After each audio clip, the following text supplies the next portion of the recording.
up today, South Korea and Mongolia agree to expand cooperation in various sectors. They will also increase the number of flights between the two nations.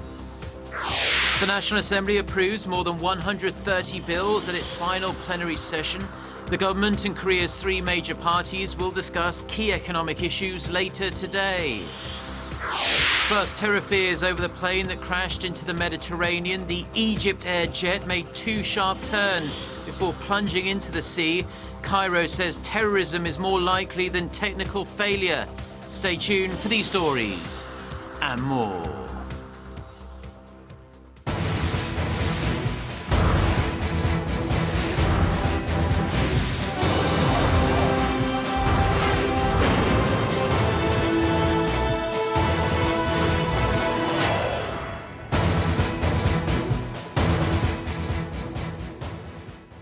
Hello to our viewers around the world. It's 6 a.m. on Friday, May 20th here in Seoul. Thank you for joining us. I'm Mark Broom. We are going to start with domestic politics this morning, and lawmakers passed scores of undisputed bills on Thursday during the final plenary session of the outgoing 19th National Assembly. Thousands of other bills, however, were scrapped. Our political correspondent Ji Myung-gil starts us off. After 11th-hour negotiations on Thursday, Korea's three major parties passed some 135 non-contentious bills. Before the session ended, Assembly Speaker Chung Yu-ah thanked lawmakers for their hard work and dedication and expressed his best wishes for the incoming assembly. I hope lawmakers for the 20th National Assembly will fear the people and not fear those in power. Also, think of the country's future and not just think about getting re-elected. However, several government-backed bills, such as the 4 labor reform bills and a bill to promote Korea's service industry, did not reach the floor due to the opposition's dissent. The opposition parties had been asking for revisions to a special law that would extend an investigation into the 2014 Seoul ferry disaster, but failed to reach an agreement with the ruling party. On top of that, around 10,000 other bills have been scrapped as they failed to receive final parliamentary approval. Therefore, the outgoing 19th National Assembly has the dubious honor of being dubbed a vegetative legislature by critics who point out that it passed a record low number of bills. Meanwhile, the floor leaders and the deputy floor leaders of the three leading parties met to discuss how to fill the 18 parliamentary committees, as well as how to divvy up the speaker positions. The main opposition Minju Party of Korea insists one of its lawmakers be named speaker since it now has the most seats. If that happens, the ruling Saenuri Party, which has one fewer seat, wants the right to chair the powerful Legislation and Judiciary Committee. The minor opposition People's Party, which won more than 30 seats in last month's election, is siding with the Minju Party on the speaker post and is vying to take one of the two co-vice speaker positions. Ji Myung-gil, Arirang News. The economy will be top of the agenda Friday at a meeting of the government, the ruling Saenuri Party, the main opposition Minju Party of Korea and the minor People's Party. The gathering, the first of its kind, will be held at the National Assembly at 11 a.m. this morning.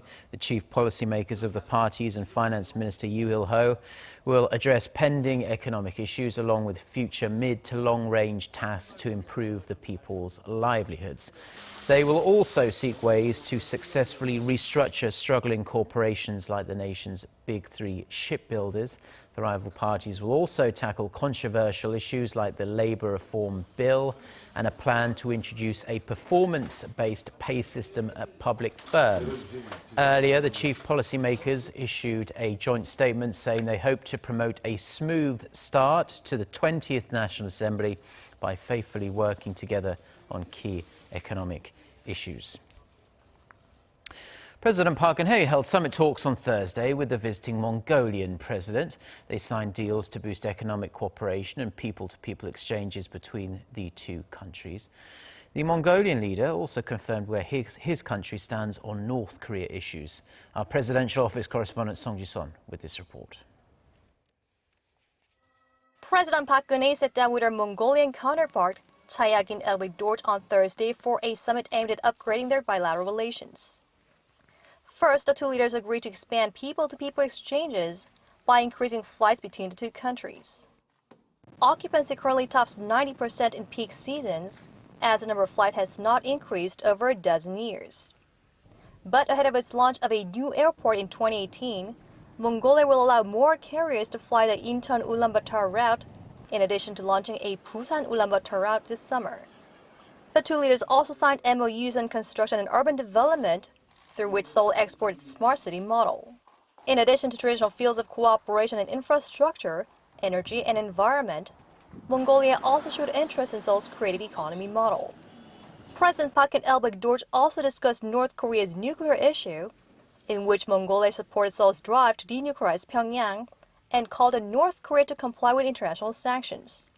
To Park's remarks that reunification is the only way to resolve the North nuke ambitions, Mongolia responded that it looks forward to a unified Korea, which would be a good news to the whole world.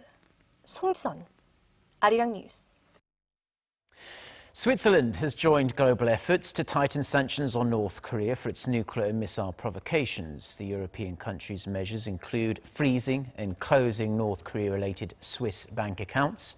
The South Korean government has welcomed the move. Gonsoa reports. Stricter measures against North Korea, this time coming from Switzerland. The Swiss Federal Council announced on its website Wednesday that it will explicitly tighten sanctions against North Korea, saying due to numerous changes, the regulations went through a complete revision from their previous ones. And that's good news for South Korea. The Swiss government announced their measures in order to implement the UN Security Council's Resolution 2270. Our government welcomes this move. The toughened sanctions target the finance sector, including freezing assets owned or controlled by the regime or the ruling Workers' Party, with the exception of expenses used for diplomatic matters. Swiss banks can no longer open new offices or subsidiaries in North Korea, and existing branches and accounts must be shut down by June 2nd. The same goes for North Korean bank branches in Switzerland. Next is the trade sector, with more luxury goods added to the list of banned exports, as well as mandatory inspections of any trade items coming into and out of the country. Also, all in- and outbound shipments must be notified beforehand to the Swiss State Secretariat for Economic Affairs. Sanctions on transportation have also been enforced, with bans on the leasing or chartering of North Korean vessels and airplanes. It now won't be easy for North Koreans to study in Switzerland, as education in advanced physics, computer simulation, and nuclear engineering will be forbidden, along with military and police trainings for North Korean officials. And come to think of, who used to study in Switzerland? North Korea's leader Kim Jong-un himself. Gonsoa, Arirang News. And the European Union plans to expand sanctions against North Korea as well. The EU added 18 individuals and one entity to its asset freeze and travel ban blacklist. More details will be released on Friday when the measure is officially adopted. The EU has now placed sanctions on 66 people and 42 entities in the north. Those on the list are known to be involved in the development of weapons of mass destruction.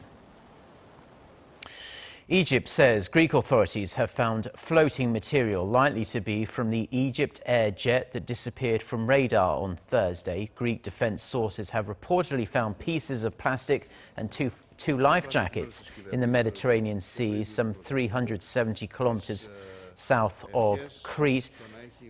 If confirmed as material from the plane, the discovery could help provide clues to the fate of the Airbus A320 that was carrying 66 passengers and crew from Paris to Cairo. Egypt's aviation minister says that at this point, a terrorist attack was more likely than a technical failure. The plane is known to have made two sudden swerves before dropping off radar. US security officials say a bomb inside the plane could have brought it down. They added that investigators won't be able to say for sure until the plane's black boxes are recovered, but said early indicators point to a possible terrorist attack. A foreign executive of the Korea offices of Oxy Korea was on Thursday called in for questioning by prosecutors in Seoul. He was quizzed about his potential part in the toxic sterilizer scandal that killed and/or injured hundreds of people in Korea. Kwon Jang-ho with the details. Ulrich Hosterbach, the current finance director of Oxy Korea, appeared at the Seoul prosecutor's office on Thursday to give his testimony to the ongoing investigation of toxic humidifier sterilizers made by the firm. The German executive, who has been at the Korean branch of the company since 2010, is expected to be questioned on his involvement, including undisclosed payments to individual professors who performed toxicity tests on the products in question after the case came to light in 2011. Hosterbach is the first foreign executive to be summoned, and he refused to comment to the press as he entered the prosecutor's office. Seoul prosecutors will also call in other foreign executives, including former CEO of Oxy Korea, John Lee, who's now the current head of Google Korea. Meanwhile, private civic groups announced that there are still far more victims than previously thought. Additional claims, including 41 deaths, were reported to the civic groups, who set up a center for civil complaints after the government decided to stop taking further claims in January. The Environment Ministry had received almost 1,300 claims by then, of which over 200 involved fatal cases. Although the ministry has since started to re-accept new claims after receiving pressure from the public, the civic groups have argued that the government is still not doing enough and that they need to actively find victims rather than wait for victims to come to them. Kwon Jang-ho, Arirang News. Turning now to Korea's ailing shipbuilding industry, and as the government wrestles with ways to restructure the debt-ridden firms, the local community that is home to the shipbuilders is struggling to stay afloat itself.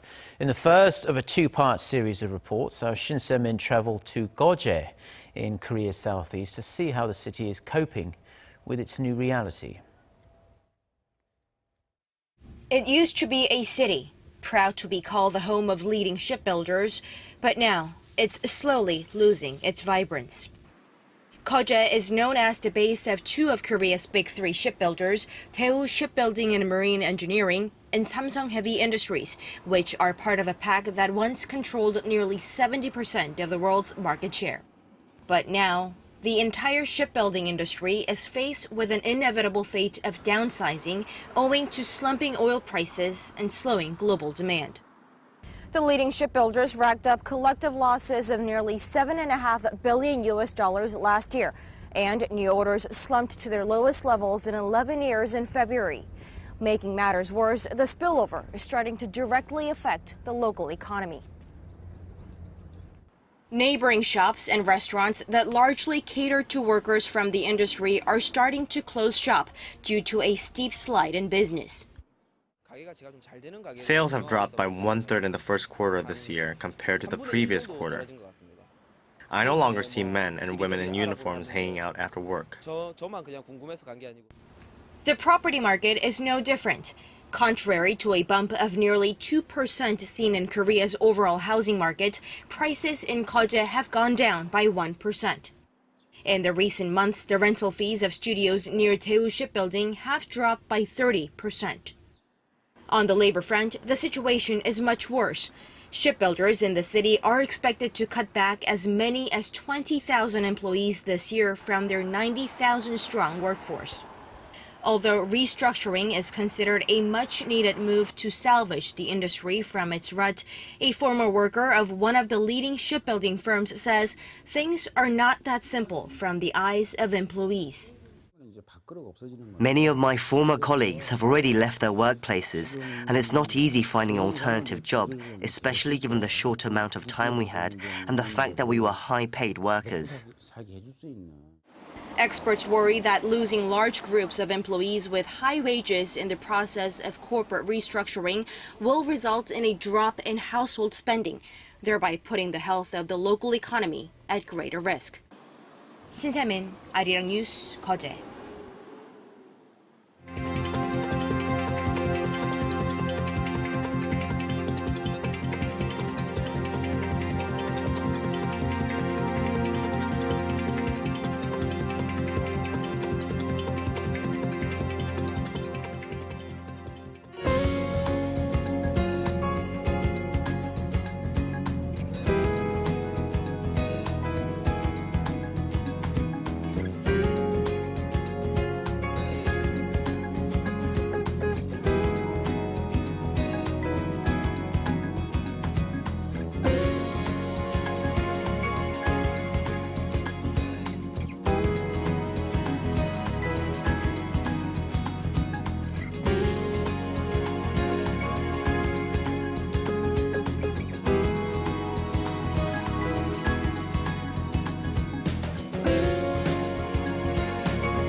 Well, that's all we have for now on this Friday morning here in Seoul. I'm Mark Broom. Thank you as always for watching. We'll be back throughout the day with more newscasts. Our next scheduled bulletin coming up at 10 a.m. Korea time. Until then, goodbye.